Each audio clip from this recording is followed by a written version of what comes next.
Hello there everyone, Nubkeks here, and I'm extremely excited today to bring you our first look at the new raid in 9.1, the Sanctum of Domination. I'm going to be showing you the first two bosses that we got to test here today, the Guardian of the First Ones and the Tarragrue, so let's dive right in. First up, we're looking at the Guardian of the First Ones. This is your patchwork style boss of the tier, so just show how much single target damage you can pump. Healers show how much effective healing you can pump.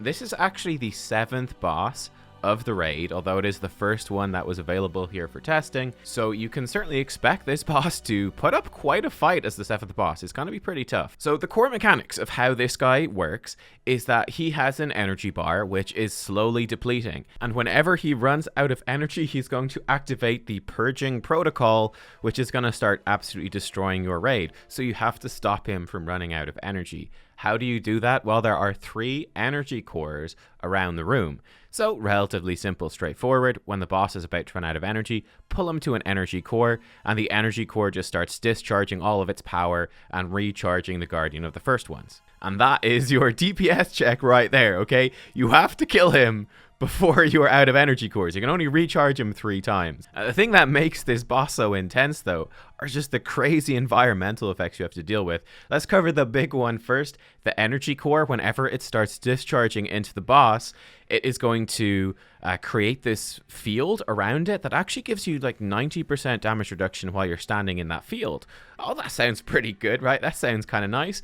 Well, at the same time, it's also going to start pulsing out just crazy, unstable energy, just massive ray damage, just constant. The key here, which we worked out very quickly, was that you have to pre-move your raid beside the energy core, okay? If you are not beside the energy core and the boss goes over to it, you're going to start taking those like 20k ticks, and you don't have the 90% damage reduction from being close to the core, so you'll basically get almost instantly one-shot, right? So the raid has to pre-move to each energy core, then you bring the boss over, so everyone is already going to be in that safe circle. They're going to already be protected.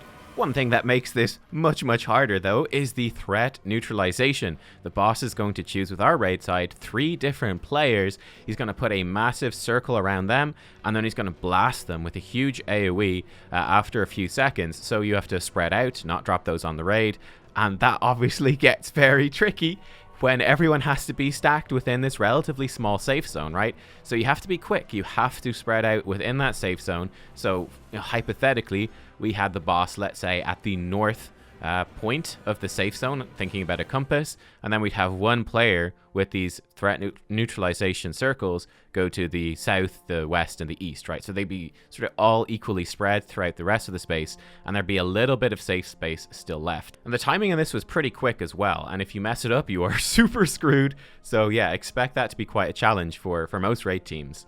In terms of where most of the raid damage is coming in this fight, though, the Guardian keeps building these sentry drones, which just fly around the room randomly, and they are just blasting random players with like just the blaster gun fire.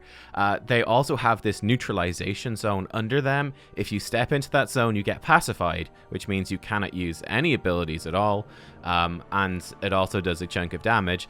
They're moving around the room randomly, right? So you have to be able to move out of them. If they come into your safe zone during a threat neutralization, you have to be really quick to dodge those. Again, otherwise you're going to get caught in these zones and you're going to get completely destroyed. The boss has a big frontal attack as well, which of course needs to be dodged.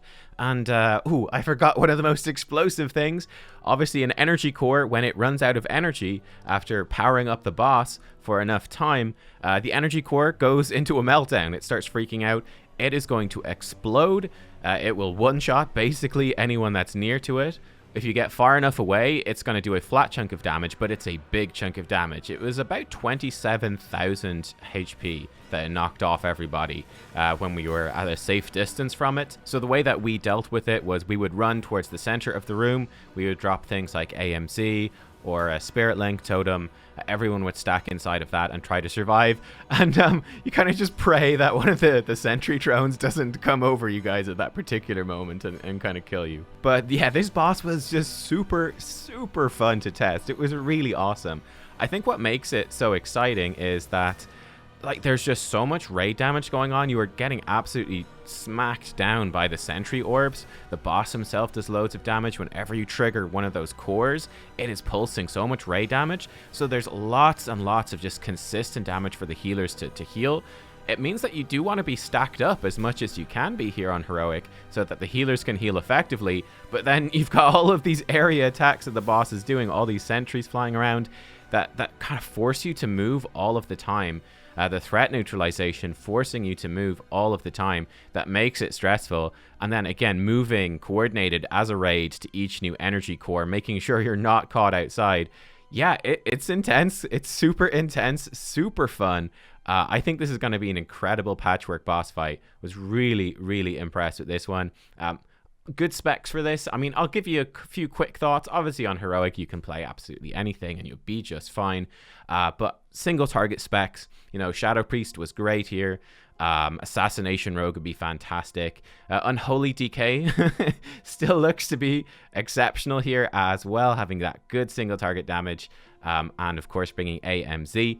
In terms of healers, there's actually, again, tons and tons of passive raid damage. There's just constant raid damage going. So hopefully that will, you know, make those resto druids, holy priests, etc. very, very happy. But then your sort of stacked up healers, your damage mitigation healers are still going to be happy as well. Like when the core goes into meltdown and just absolutely nukes the raid, you're going to be very glad for things like a spirit shell or a power barrier, for an aura mastery. So yeah, looks to me like lots of specs are gonna have their chance to shine on this boss fight. It is very, very cool. The next boss we're looking at then is actually the first boss of the raid, and it's a familiar face, maybe, if you struggle with Torghast. It is the Tarragrue. And funny enough, actually, a good chunk of this boss fight happens just clearing the trash to the boss, right? Because if you look at your screen, you can see we've got the anima powers from Torghast, right? That's over there above our quest objectives, down below the minimap. What is going on there? Well, the way that this works is that there are these 4 anima-empowered guards, golem dudes, around just the room within the trash. Whenever you kill these Goliaths, they will give you an anima power, which you can take into the boss fight. It does seem like there's a relatively limited selection of these right now. Obviously, that's stuff that's going to be worked on. But yeah, you just go around, clear out the trash. If you need to, get those 4 anima powers. Obviously, you could, you know, as you get more gear, you're going to be able to just ignore that and just, hey, just go straight to the boss, blow up the boss, and move on. You won't have to kill any of the trash. You can just run straight to the boss and just kill him if you want to. But certainly for the first while, and for fun, let's be honest, you're going to want to get your anima powers. I will say right now that some of the anima powers are a little bit dodgy. One of the funniest ones was the 10 of Towers, which gives you 10% more damage done, reduces damage you take by 10%, but when you die, it does a big AoE around you that stuns everything for 10 seconds. Okay, so lots of 10s. It's the 10 of Towers. Well, here's the thing. You stun your entire raid team that stood nearby when you die, which is obviously kind of annoying for your raid team. Here's the other thing. It also stuns the boss, the Tarragrue. So yeah, I think there's definitely going to be some tweaks on this. Some of those powers are a little bit trolly. There's another power that knocks nearby players away from you as well, and you'll see why that is so trolly when we get onto the boss. But that's my only real concern about this, is that some of those powers, they control your team a little bit.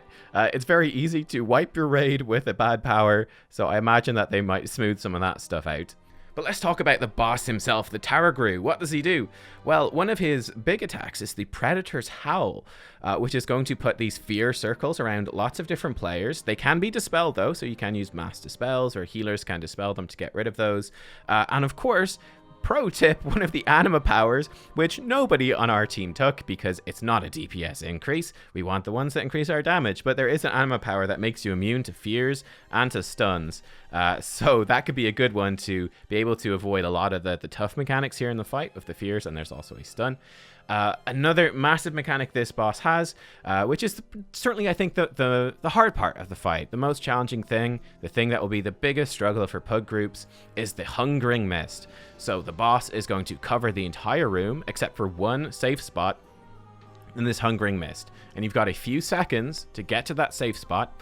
When you get there, You'll be protected from damage. The rest of the room will explode. Anyone who's not in the safe spot basically dies. And you have to do that 3 times, running to each different part.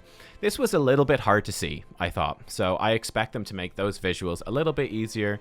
But yeah, that was certainly kind of challenging.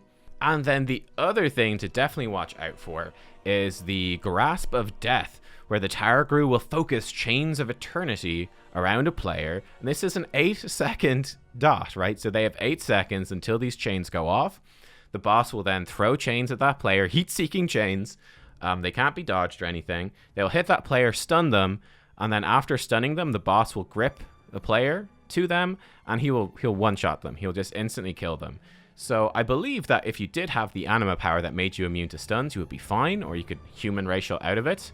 I forgot to test it because I didn't set up the keybind on time for testing. I forgot about it. So that's on me, to be fair. But you can also, with a more coordinated group, and if you don't have that anima power, you could coordinate, immunities. Like whatever, the chain's about to go off, you've 8 seconds on Heroic to react to it. You could probably manage, have a mage go stand in front of that chain, use an ice block, and everything's going to be fine. The final big mechanic I think that is worth talking about here are the Torments, remnants of the Torments, which are kind of referencing back to Torghast and the Torments in Torghast. I think this is Heroic only, this mechanic. But what these do is there'll be this circle that will spawn on the ground, this sort of grey circle. And after a few seconds, you'll get 5 anima orb looking things will appear in the circle. And essentially you have to go and soak these with players, right? So for example, there is one, I think it's the upper reaches or something, Might of the Upper Reaches. When this is active, it increases the physical damage that everyone in the raid takes by 50%, right? 50% more physical damage. Your tanks aren't going to be happy. How do you deal with it? Well, you go get 5 players to go in and take those stacks. They each get 1 stack each, one of those orbs each, which they'll each get 10% more physical damage taken for 1.5 minutes. So you can have like a couple of teams to go in and rotate and soak these. You could as well, potentially, especially depending on your anima powers, you could have one player just go in and soak all 5 stacks, right? Like you could take something that gives you like 50% more magic damage. You could put all of those stacks on one player if they've got, let's say it's a rogue, Cloak of Shadows, and they're just chilling. They don't really mind. So yeah, there's 3 different types that can spawn. There's one that gives more physical damage, one that gives more magical damage, and one that gives you a damage over time effect, this fiery dot on you. Again, this is the first boss of the raid, guys. It's the first boss of the raid. I suspect he's going to be very easy. The most important thing here, this is my appeal to you as raiders. Guys, please, I beg you, please, simply have fun. Have some fun. I know that often we raiders, we can be a bit anti-fun. We can be a bit obsessed with logs and our parses and blah, blah, blah, blah, blah. Guys, for this fight, really just have fun, right? Relax, just have a blast. It doesn't matter what the logs are going to be. It doesn't matter what the damage meter, the healing meter is going to be, because there's crazy anima powers going on. The boss is going to randomly one-shot people, all that sort of stuff. It's going to be a little bit of a crazy fight. Just go in, have a blast, just blow stuff up with those powers, work together, and I think, hey, if the boss is a little bit of a loot pinata, I think that's not too bad. I think that's okay. That really is the key thing to me. If this was the last boss of the raid and you had randomness with these anima powers, it would be annoying. But for the first boss, just chill out. Just have a laugh. Have a blast. Raiding is fun. Put aside the Matt's brain for a second and just have some fun. Oh, I also forgot one of the fun mechanics because we unfortunately did not get to see it. But for his final 10% of health, the Tarragrue just goes into the ultimate enrage. Okay, he does 500% increased damage. He removes all of your anima powers. So yeah, for that last 10%, that final burn of the boss, he is just going around. He's just going to be killing everyone one by one, and you're just racing to burn him down. Again, I don't expect it to be crazy hard, but I do expect it to be pretty chaotic and quite fun. So there you go, guys. They are the first 2 bosses we got to test here on heroic difficulty in the raid so far. My initial impressions are that these are an awesome pair of bosses. I really, really like them. The Tarragrue, I thought, seemed like a really fun first boss of the raid. I like the anima power thing. That, you know, just go in and have a blast. You know, the mechanics with the mists and stuff, there's some gameplay there, so I thought he was really cool. And then, of course, as you get a little bit into the tier, get some gear, you can just skip the whole trash killing thing, skip the anima powers, just go straight to the boss, kill him quickly, and move on. And I think that's great. The Guardian of the first ones was definitely my favorite boss here, though, and this seems like it's going to be an excellent patchwork boss. Again, it's very chaotic in terms of all of those environmental effects going off.